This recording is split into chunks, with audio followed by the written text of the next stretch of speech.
Chapter 10. Tate. I opened the lab door and stepped out, checking the area for signs of the Kumiho. The air was still and silent, no trace of the fox creature. Madison slipped under the arm that was still holding the door handle. Impatient little minx. That stubbornness, the way she ignored what I told her, had saved my life. And now I had an entire lifetime for her to challenge me, to push me to do the right thing. I had taken a mate. I thought this day would never come. That wasn't exactly true. I hadn't thought much about it at all. I'd assumed I was meant to be alone. And then I met her. I had wanted to keep my distance, but in the heat of the moment everything changed. We hadn't talked about it ahead of time. Hell, I didn't know what this would mean other than the fact that she was mine. Officially, unquestionably mine. Do you hear that? Madison lifted her chin and looked at the ceiling. I listened. There was a faint buzzing sound. What is it? Lights flicked on, one row at a time, starting from the other end of the long corridor. What they illuminated was a hell of a mess. More tanks than not appeared to be broken. The floor was wet and sticky, and the bodies of the creatures that were held inside all seemed to be gone. Looks like the situation upstairs must be improving, if they have someone fixing lights, Madison said. I nodded and gestured to one of the broken tanks. You think this is what the Kumiho came here for? Freeing its friends? No, Madison shook her head and gave me a strange grin. The specimens in the tanks weren't alive. Either they walked away or they're delicious. So much so that there was nothing left. That didn't match up with any of the Kumiho's attacks so far. Huh. There's bound to be a more reasonable explanation. Madison weaved between broken tanks toward the sidewall. I kept pace, watching out for the creature or any of its friends. We seemed to be alone until I caught the wild scent of a shifter. Freeze! A deep voice said from somewhere between the unbroken tubes. Madison lifted her hands. I turned and found a broad-shouldered shifter. Dressed like me. Sub-level 3 security most likely. But why'd he only show up now? Identify yourselves. He didn't seem to have a weapon, though he sure as hell was acting like he did. I'm Dr. Quinn. Sub-level 2 magical relic identification.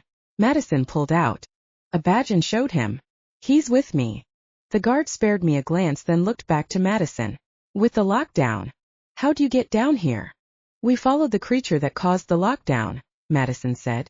She seemed to have everything under control, so I stayed quiet and let this asshole assume I had the same job as him. Like I'd ever work for the tribunal. That was stupid. He scowled at us. He had a point. Chasing the monster wasn't the smartest thing for a scientist and a security guard to do. But I wasn't really a security guard. And if it wasn't us, then who? With the facility locked down, no one else was attempting to stop the Kumiho. You shouldn't be here, the guard said. A shapeshifter broke into the facility and made it this far. You think sitting around waiting for it to eat the scientists is the best move? Madison lifted a brow, and the guard shifted his stance. Lab coats are locked down safe on this floor, he said. I left my partner to watch them while I came out to investigate all the noise. You're telling me it's one shifter that did all of this? Kumiho. Madison crossed her arms. Bless you. The guard gave her a strange look. It's the name of the shapeshifter. It's not a shifter. He shook his head and frowned. Sure. Well, I've got work to do. He pointed over through the wrecked tubes to a pile of bodies, the monsters that had been floating inside. Your sneeze monster wrecked my floor. So you can help clean up, or you can follow it and leave me the hell alone. You saw where it went? Madison asked. I didn't see anything but a fox before you two, he said. Busted right through the elevator door. The strength of that thing was remarkable. Thanks. Madison gave him a nod and headed in the direction the guard had indicated. I walked beside her. Something was off with the guard's story. It wasn't that I didn't believe him, but it was a feeling in the back of my head that something just wasn't right. Strange the Kumiho didn't attack him, don't you think? Madison looked up at me. It was as if she knew exactly what I was thinking before I'd pieced everything together myself. Yeah, it runs away too when faced with a fight even, though it doesn't seem to feel pain. It's likely the Kumiho doesn't need to feed often, she said. Sure, it doesn't need to, I said. But monsters attack and kill people. It's their nature. Madison frowned at me. It attacked you, I said. No, she said. It broke the tank I was next to. Which hurt you? I crossed my arms frustrated. Sure, but that doesn't mean that was what the Kumiho was trying to do. How can you say that? Images of Kyle filled my head of the friend I'd lost. To this monster. The same thing could have happened to my mate. And she was defending the Kumiho. The Kumiho eats to live. It mimics us because it wants to be like us. Wants to be human. You're projecting humanity on something that isn't human. Your judgment is clouded by the past. Her expression softened a little. I am sorry about what happened to your friend. I started walking. Maybe she was right. But how the fuck was I supposed to see past what the Kumiho had done to Kyle? How was I supposed to forgive what it had done to Madison? How does crushing you help it become human? I asked. If we're saying everything it does is because it's hungry or because it wants to be human, how do you explain it hurting you? She looked over my face, her copper eyes searching. Maybe it was trying to slow us down. You were going the other way. My frustration came through in my tone. Regretted it immediately, but Madison didn't seem to react. It did slow us down. Madison walked past me and I sighed, trying to compose myself before following. The elevator doors were broken and curled upward inside the elevator shaft. How strong was the Kumiho to have done this? It didn't matter. The only way to go was down, so that's where we had to go. Madison bent down for the ladder. I grabbed her wrist. I go first. She cocked her head to the side and narrowed her eyes like I was being irrational. Hell of a start we were having at being mates. It should be me, I said. Say we run into that thing somewhere down that shaft. It has to be me. Her lips flattened. Let me protect my mate. This was a hard line. I was not willing to give an inch on this one. Her expression softened. Very well. I started down the ladder and checked to see how far the shaft went. Looked like about 5 stories, a long way to climb on a metal ladder. Is it always going to be like this with you? Madison asked from above me. I looked up at her as the two of us moved down the ladder. Always wanting to protect you? Yes, absolutely. Is that a problem for you? She was quiet a moment and I thought for sure she was going to say yes. She was my forever, no question, yet we hardly knew each other. We'd have time. But could I make her happy? No, she said. You seem unsure. It's not that, she said. It's just not what I'm used to. Back home, everyone follows a set of rules. They stay to themselves when possible, which is most of the time. They leave for work and then return to the manor, the whole constable living under one roof. Everyone takes a mate, but there's no grumpy protectiveness. She thought I was grumpy. It was fair. I didn't know if I could change, but for her I'd try.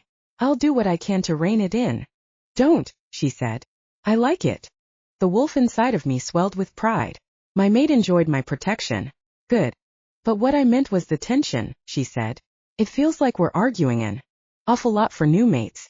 This should be the honeymoon phase, shouldn't it? Yeah, I guess it should. I didn't want to argue. I think it's this place. The pressure we're under. Once we leave, once this is over. And then another thought crossed my mind as her words sank in. She said her family lives together. Did they allow wolves in the Raven House? Does that mean you'll want me to join you at the manor? No. I wished I could see her face to get a better read on her. It was clear she thought it was a terrible idea. But why? Was I not welcome? How the hell were we supposed to make this work if we weren't together? She just finished telling me that they lived under one roof. It wasn't like I wanted to join a pack or a constable or whatever the fuck. Madison was supposed to be my pack. Tate. I kept going down the ladder, and I kept my mouth shut. I was tense as hell. And I didn't want to take it out on her. We should have talked about this before. It didn't change anything. She was always mine even before I'd left. My mark on her neck. I could feel it without question. She always would be. I seem to have said something wrong, she said. Or not explained enough. Perhaps. I said nothing. I don't live with my constable, she said. I stopped climbing. What? I live here. I have ever since I left. I thought back to her room upstairs. It was hardly furnished at all. Oh, I said. Do you like it? I like my routine. I like that I don't have to travel far for work. The idea of staying on the tribunal base sounded just as bad, if not worse, than staying with her extended family. You should stay with me, I said. So long as they don't still want to kill me after all of this is over. They won't, Madison said. You're my mate. You can know where I work. You come with a lot of perks. I smiled up at her. I'm glad you think so, she said with a laugh. I'll tell the soldiers when this is over.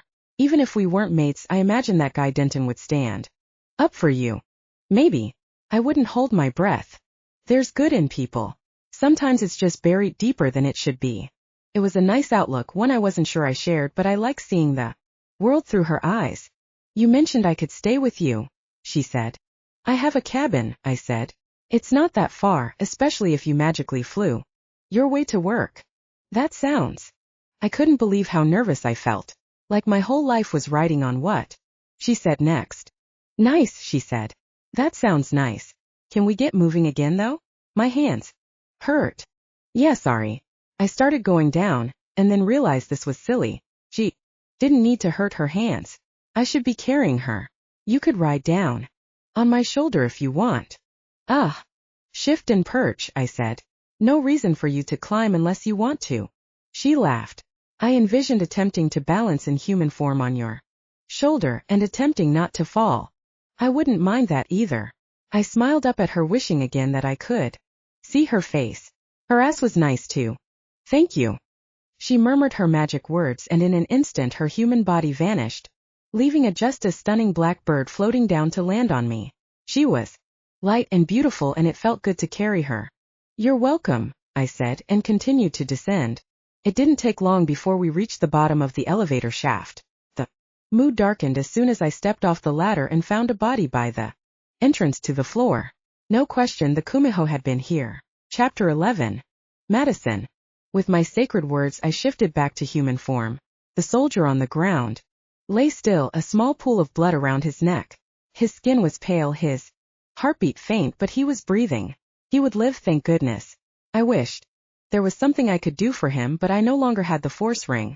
Luckily, whatever wounds had been on his neck appeared to have already healed. Still, it was startling to see someone in this state, a sight I was sure I'd never get used to. It wasn't the man's injuries that stood out most to me. It was the fact that the Kumiho had left him breathing instead of killing him. Just like every other encounter I could recall with the creature, it had chosen to flee when it had the chance. It prioritized traveling deeper into the facility over hunting prey. I glanced up at Tate, wondering if he was beginning to agree with me. His face was a hard mask, giving nothing away. No surprise there. What on this floor was so compelling to the Kumiho that nothing else mattered? As with any challenge, I looked forward to the quest for answers. I turned to the open warehouse of a room. Magical storage. There were rows upon rows of shelves with glass encasements. Machines much like the grabber I used in my lab drove about, moving metal and glass boxes seemingly on their own. It was like a whole different world down here, and I was in awe. First time down here? Tate looked over my expression. Is it that obvious? He smiled, and a dimple formed on his cheek. It was a pleasant look on him, one I hoped to see over and over again. Any idea which way to go? Tate asked. No. Even if I knew what the Kumiho was looking for, I wouldn't know where to find it. Honestly, I don't understand how the Kumiho knows where it's going. This way. Tate started walking like he knew something I didn't. Maybe it can smell it or feel it. A biological connection? An interesting idea. More interesting, though, was the fact that Tate seemed to be changing his tune about the Kumiho, attempting to look past his experience to the facts around us. I appreciated that he was making the effort. Couldn't be easy for him. Sure, why not biology? Tate asked. I thought that was your view of everything the monster Kumiho does. It's certainly possible. The one constant of this occupation is accepting that nothing is impossible. There didn't appear to be any disturbances down any of the aisles, only mechanical workers completing their tasks. If we accept the lure of Kumihos as truth, and assume it is drawn to a particular item in this storage facility, why have we not seen others of its kind also drawn here? You know I don't have any answers, right? Tate raised a brow and his green eyes sparkled with amusement. You seem to know where you're going, I said. I just picked a direction. There was an air of confidence to Tate, no matter the circumstances. I envied that about him, wishing I too could be confident in everything I did. Or at least the ability to appear that way. I lifted my chin and squared my shoulders. I like the way you analyze every situation, he said as if reading my insecurity. It makes a nice balance between us. I guess it does. My heart swelled and a smile crept across my lips. As we got to know each other, I wondered what other pieces of our personalities would complement each other. We had our whole lives to discover what subjects would make us butt heads and what would bring us closer together. Life was the greatest mystery of all, and I looked forward to puzzling it out with him. Tate held his arm out in front of me and stopped. I froze and listened. There were the gentle mechanical sounds of the robots and something else scratching. Tate stripped his clothes and shifted. I appreciated his naked form and watched his transformation with interest. The physical shift was still so new to me. I'd only seen it done a handful of times before the lockdown, and none were quite like Tate. His wolf was much like his human form, big and strong, unquestionably masculine. I picked up his clothes and followed him. The scratching sound grew louder, sharper, more erratic. We were getting close. The sound was coming directly from the other side of the shelf. I set down Tate's clothes and whispered as quietly as possible, Igni, in, Kalo, no summus noctis don ex summus sinus. Tate crept toward the end of the aisle, his canine head held low, an alpha predator ready to strike. I flew up to the top of the shelf and squeezed into the small space between it and the ceiling. Something was off. It was quiet. Too quiet. I caught a glimpse of Tate's tail as he rounded the corner. I ducked low and hopped to the other side of the shelf, but the kumiho wasn't there. Tate stepped into view and crept slowly down the aisle. His head rose fast, pointed. Ears pert like he'd heard something. In a blur of red fur, the kumiho seemed to appear out of nowhere, slipping from under the cabinets and right between Tate's legs. Still had the shifting ring on its leg like a cuff, forcing it to remain in fox form. Tate turned and bit down on one of the kumiho's tails. It scrambled to get away from him, but he put a leg on its back and knocked it to the floor. The kumiho twisted and dove up at Tate's neck. No. Its teeth sank into his throat, and I flew down from my perch. I had no idea what I was going to do, but I had to help. Tate let go of the fox's tail, and it in turn released his neck. Tate growled and charged for the kumiho, but it was already running straight toward one of the shelved cabinets. The glass shattered as the kumiho broke through head first. Sharp points sliced through its fur, but it didn't react. It scrambled up through the shelves, leaving Tate outside of the case, too big to get inside. It could follow. I was small enough. Don't. Tate used the shifter's tongue and nudged me with his nose. I looked up at him, then back to the kumiho. This was it, our shot at stopping the kumiho, and we'd failed. Whatever it wanted, it had found. The fox-like creature snaked up through the glass and sliced through a red-marked case with its sharp claws. Recognition flooded through me. It was the case I'd sent down to storage, the stone. It was the teleportation device that had landed Neil in some trash heap. It wouldn't help the creature meet its goal, unless it meant to teleport whatever it was searching for. If it was gone, there was no way to know where it was going or what kind of damage it would cause.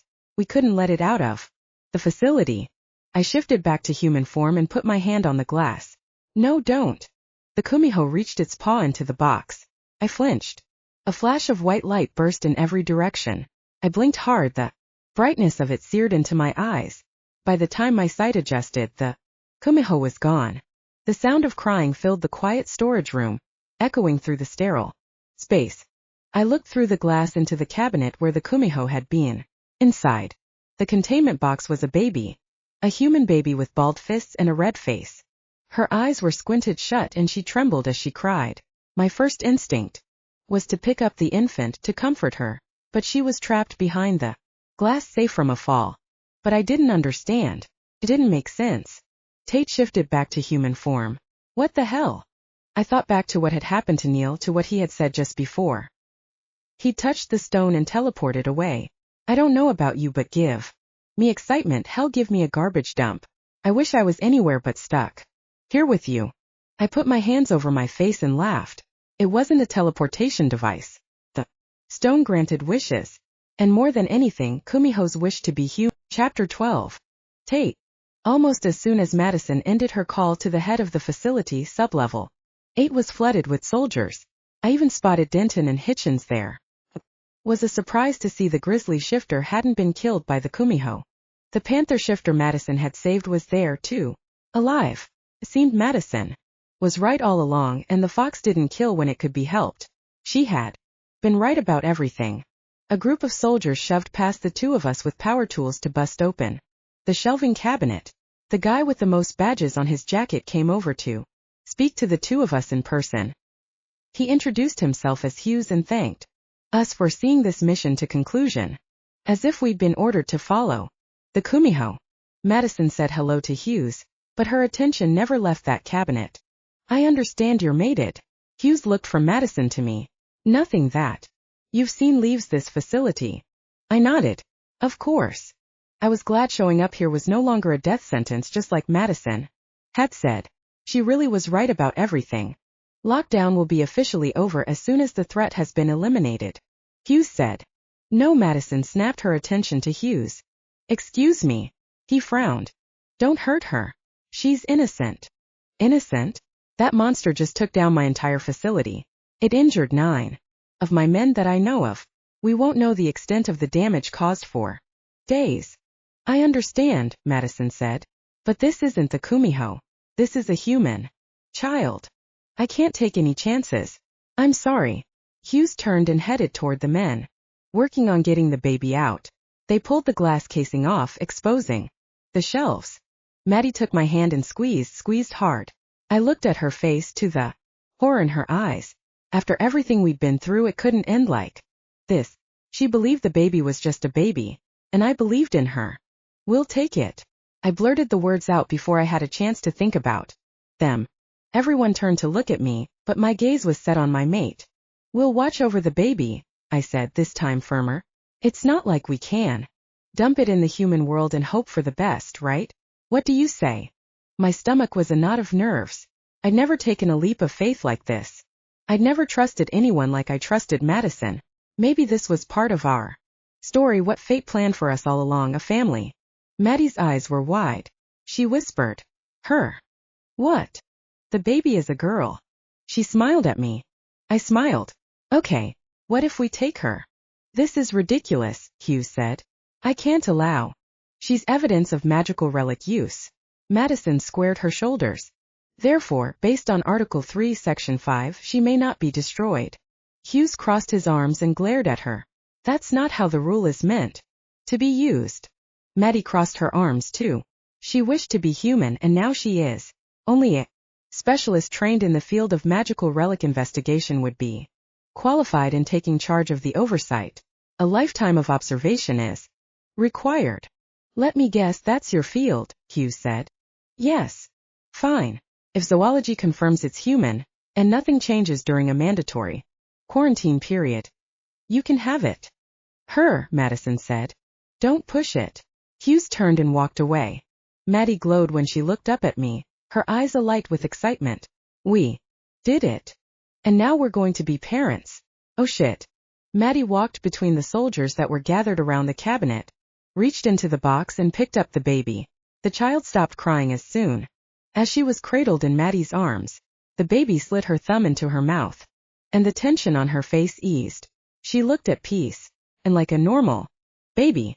I peeked just in case under Madison's arm, and sure enough, the baby didn't have a tail or 9. The crowd backed away quickly as we walked past, like Maddie was carrying a bomb, and for all I knew she was. But it was worth the risk to save a life. Trusted my mate. I'd be there if something went wrong, and I'd be there by Maddie's side for everything that went right. Epilogue. Madison. Snowflakes salted the windshield, blurring my view of the manor. Mama, can we go in now? Lacey kicked her little legs like she was beating a drum and wiggled in her car seat as much as she could with the belt still latched. She'll tell us when she's ready, Pumpkin. Tate laced his fingers in mine. I appreciated the support. It had been so long since I'd been to my family's home. I was nervous. At least I didn't have to do this alone. I didn't have to face any challenge alone anymore. I had a mate and a daughter beside me. How about now? Please, Mama. I looked back at Lacey, 3 years old already. We had regularly scheduled testing every few months, documenting her development and testing for magical abilities. All the tests came back normal. Lacey was human. and there hadn't been a single incident to worry about beyond how to convince her to eat her vegetables. She was perfect and adorable with bright red hair, a spatter of freckles across her cheeks, and the typical patience of a toddler. Okay, I said. Let's do it. We started up the sidewalk, peeking through the curtains of the first floor. Windows was a group of black-haired, copper-eyed Shapeshifter children. Lacey waved, and one of the girls excitedly waved back. These were her cousins, her family now, too. The door opened. My father and mother stepped out onto the porch, holding hands and wearing smiles. I reached over and took Tate's hand. It's going to be great, he said. Yeah, I said. And I knew it would be great because Tate and Lacey were here with me, and after a visit with my family, we'd go home to our cabin, just the three of us. We shared the life I'd never known I could have, and a love greater than I could have ever imagined.